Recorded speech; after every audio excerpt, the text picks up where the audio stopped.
Earlier today, many thousands of students across the country, and in fact across the world, participated in the National School Walkout Day. That takes place on the 1-month anniversary of the mass shooting at the Marjory Stoneman Douglas High School in Parkland, Florida. Using the hashtag enough is enough, the protest lasted 17 minutes, 1 minute for each person murdered in Parkland. And I also saw, it was mainly a lot of high schools, but elementary schools as well.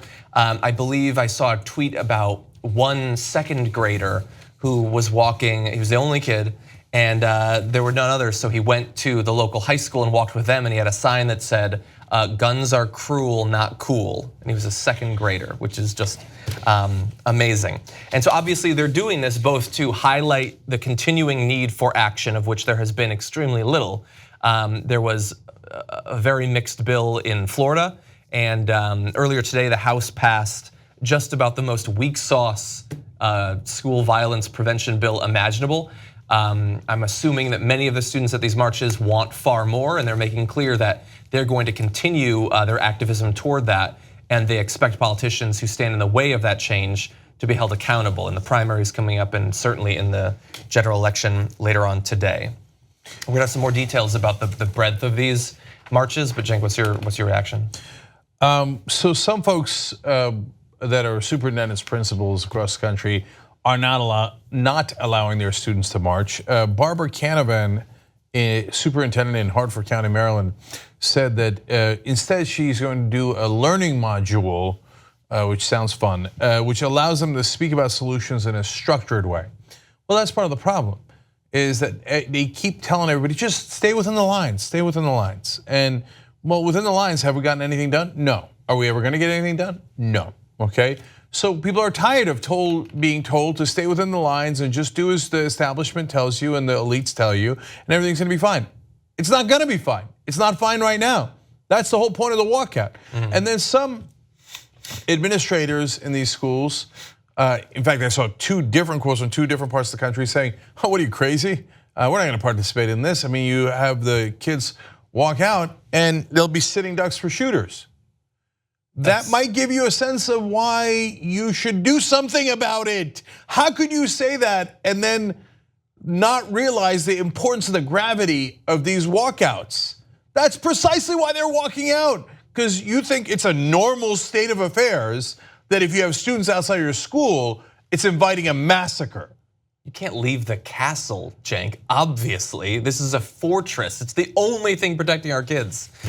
So thankfully they're not coloring inside of the lines. And there were some schools I saw that had, as I said, 1 individual student who went out. I know I saw BET had tweeted out a live streamed video of a student who he was the only one, but he went there. And some kids, look, some schools are super supportive of it and some aren't. And the kids who are willing to go out there anyway, that is exactly the type of teen that we need in this country right now. And I totally agree with Cenk about the need to not listen to the administrators in this particular case. I mean, again, all of this is basically happening because of the teens at the Stoneman Douglas School. I think it's one of the reasons, at least in my mind, they should be considered so far the prohibitive favorites for Turk of the Year so far because of what they've been able to accomplish. And as we will talk about later on, this is just the first in a series of upcoming major events. Actually, in not too many more weeks, we've got the big one in the March to Save Their Lives in DC. But I want to talk about some of the particular marches. Very significant schools took place in Colorado. Students at Columbine High School, they participated. They did 30 seconds of silence, 17 for the dead in Parkland and 13 for the dead of their own campus. Which I believe is, as I said, 19 years ago. There's coming up, they're gonna have a march on that particular day too. But what's amazing about that is that you have kids who are participating in that march at Columbine, at the walkout, who weren't born when Columbine happened. But this is still a problem that we're trying to deal with, and there's been almost no actual progress. I mean, hell, at least when Columbine happened, there was an assault weapons ban that lapsed several years later. We don't have that again. We seem unable to get that again. But also walkouts were expected in Newtown, Connecticut, where 26 people were killed at Sandy Hook. And there were also international marches. I saw in London, in Tanzania, with one teacher at the Tanzania school saying that thankfully we don't have an armed civilian population, so we don't have to deal with this, but they have empathy for those who do. In Israel and Iceland, one school had planned to, but it was unfortunately too cold, but we still appreciate the thought. The Tanzania quote was the one that really struck me. I'll give you the exact quote. It was, "We are lucky to live in a country that is relatively gun-free, so it's not something our students have to think about," said teacher Courtney Park.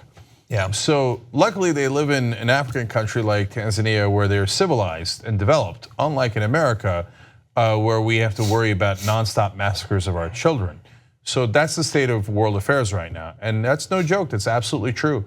So, I mean, in Israel, the American International School there also participated. But if you think about it, we're far less safe in America than students in Israel are. So I think roughly the chances of getting hit by a rocket launched by Hamas is about 10,000 times less than the chance of being killed in a school shooting in America or in a mass shooting in America. So look, you could do the math on it yourself. There's over 30,000 gun homicides a year in America. The number of people killed by terrorism in Israel is far, far, far, far, far less. My point isn't that terrorism isn't a real threat in Israel. My point is that the gun violence in America is 10,000 times a greater threat to us and our kids. And we go on about our lives like, oh, everything's fine, right? And we talk about foreign terrorists. No, the thing you have to worry about is us terrorizing ourselves with guns at a scale that the world has never seen. Yeah. Where other countries like Tanzania look at us and go, oh my God, who'd want to live in a violent, backwards place like America? That's where we are right now, and that's why they're doing the walkouts, and that's why it's super important. Finally, the Columbine was a huge marker for when we perceived the mass shootings at the schools to begin. Yeah. The reality is there were school shootings before, but it was on such a big scale that at the time we were not used to. Yeah. And so I remember that day. That was actually the very first day that I happened to be on TV. Really? That's right, because my producers got pulled from me to cover Columbine, and I had no idea what I was doing. Okay, and people had bigger problems. So that was 19 years ago, and now on April 20th, they're going to do another walkout this year because of Columbine. And we got used to the massacres in the schools until Parkland, where the students finally said, we're not going to take it anymore, because the adults aren't doing anything, which then reminds me of what happened down in Florida when they were discussing this piece of legislation. Again, they did a tiny piece of legislation saying there should be a 3-day waiting period. Wow. And the age for assault weapons should be 21 rather than 18. Okay, these are minuscule changes. President Trump proposed universal background checks, which overwhelming majority of Americans agree with, including about 7 out of 10 NRA members say they should be universal background checks. 78% of gun owners say there should be universal background checks. And then also increasing the age to 21. And NRA said, how dare you? Get back in line. And Trump got back in line and withdrew those proposals. They control them completely. And then one legislator had the audacity in Florida to get up and say, these kids don't know what they're doing. This is not the place for them. Legislation is done by adults. Yeah. Well, how's that going for us? Those corrupt adults who keep taking money from the NRA, which gets it from gun manufacturers, which literally profits off of the death of our kids. How are the adults doing so far? So in this case, I'll take the kids over the adults any day. If you like this video, bless your heart. We got a lot more where that came from. We do a full show every day, Monday through Friday. Come enjoy it ad-free by becoming a member, tytnetwork.com/join.